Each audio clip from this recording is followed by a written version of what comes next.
Assuming this is a positive point charge, a distance d above this dielectric plane, and we are actually asked to find the potential energy of a point charge in vacuum, a distance x away from a semi-infinite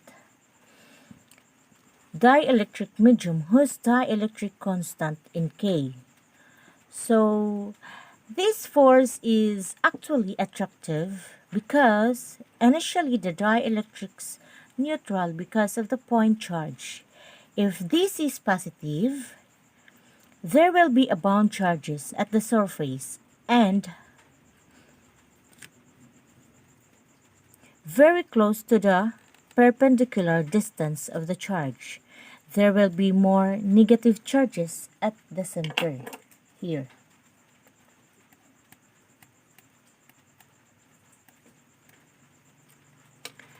As you go for distance s from the origin, the change density or the number of positive charges per unit area will decrease. In this case, there will be no volume bound charges because there are no volume free charges. So, it is an interaction of a point charge and a negative heat of charge. If you have negative heat of charge, its electric field is actually a uniform. This is bound charge, bound sheet of charge. Due to the electric field, the point charge at that point given by at this point here, that's the electric field due to Q. And you will notice that because of symmetry, the electric field exerted by the point charge Q on the plane will only have Z component. The X and Y or the S and V component will actually cancel out. The Z component will actually survive. In this problem, we are asked to find the potential energy. Energy is equivalent to work done in bringing the point from infinite to point X. Using the formula, work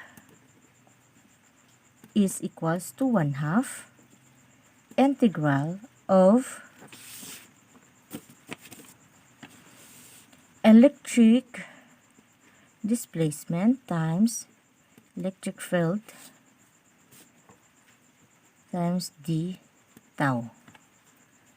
From the example 2, lesson 3.6, we can use the value of the electric field, which is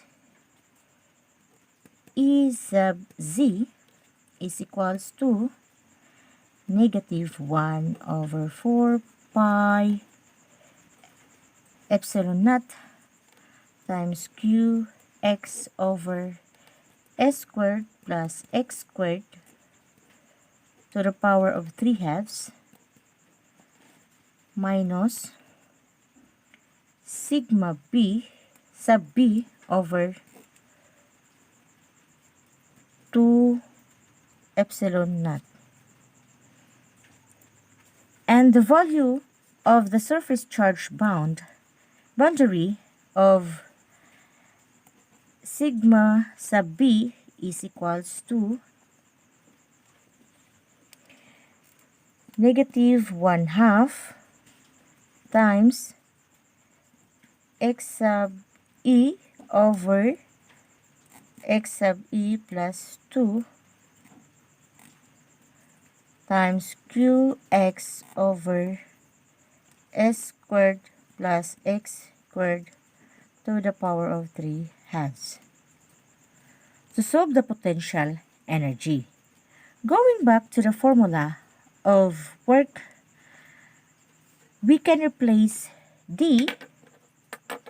So here the D,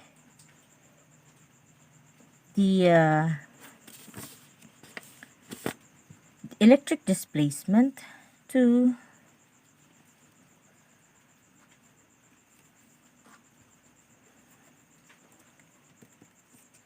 epsilon times electric field. So the formula will become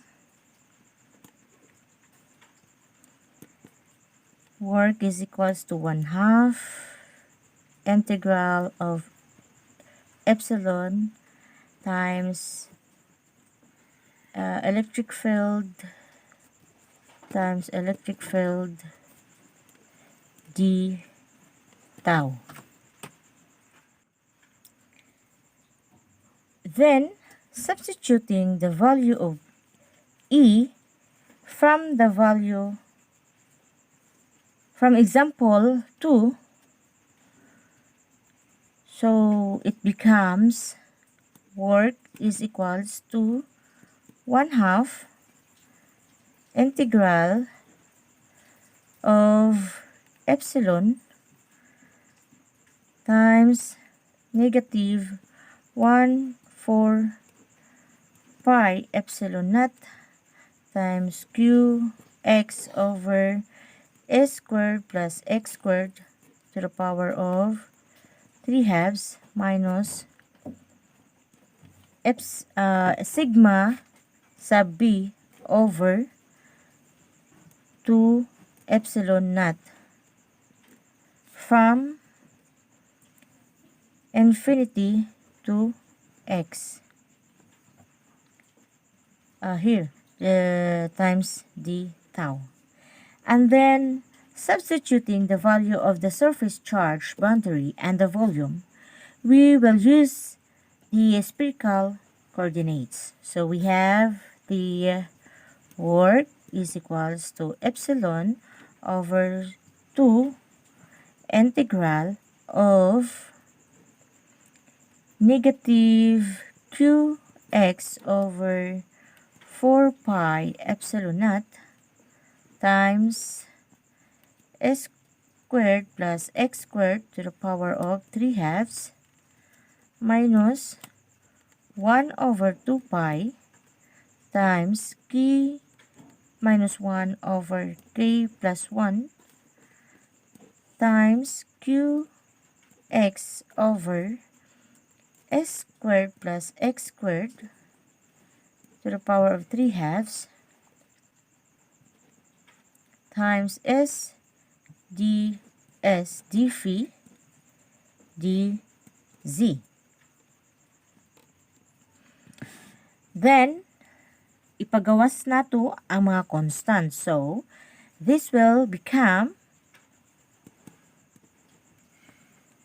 epsilon over 2 times negative q over 4 pi epsilon naught minus 1 over 2 pi times k minus 1 over k plus 1 quantity squared times epsilon, integral of x over s squared plus x squared to the power of 3/2 quantity squared s ds d phi dz from r to infinity. So, epsilon over 2 times negative q over 4 pi epsilon naught minus 1 over 2 pi times k minus 1 over k plus 1 quantity squared times epsilon integral, x squared s over s squared plus x squared to the power of 3/2 ds integral from r to infinity times integral of d phi from 0 to 2 pi times integral of dz from 0 to x. So this term here,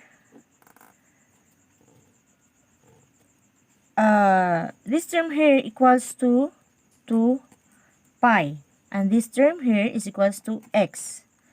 Then here, this term here, ato na siyang i-integrate. So, atong buhaton is maglityo ta. So, here is the u is equals to s squared plus x squared. Then, ang du is equals to 2s ds.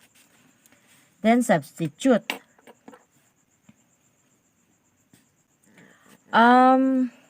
Mahimo na ni siyang 2x squared integral of 1 over u cube du from r to infinity.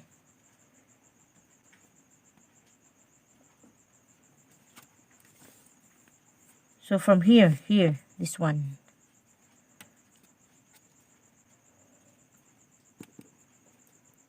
Two x squared. So u negative 2 over u minus 2 evaluated from r to infinity. Here is equals to negative x squared over r squared plus x squared to the second power. So simplifying, we'll have a final answer of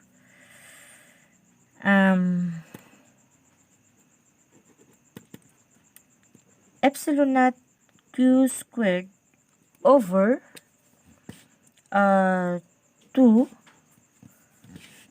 times negative 1 over 4 pi epsilon naught minus 1 over 2 pi times k minus 1 over k plus 1 quantity squared times negative x squared over r squared plus x squared to the second power times 2x times x. So, negative q squared epsilon naught over 2 times 1 over 4 pi epsilon naught plus k minus 1 over 2 pi times k plus 1 times 2 pi x cubed over r squared plus x squared to the second power. And this is our final answer.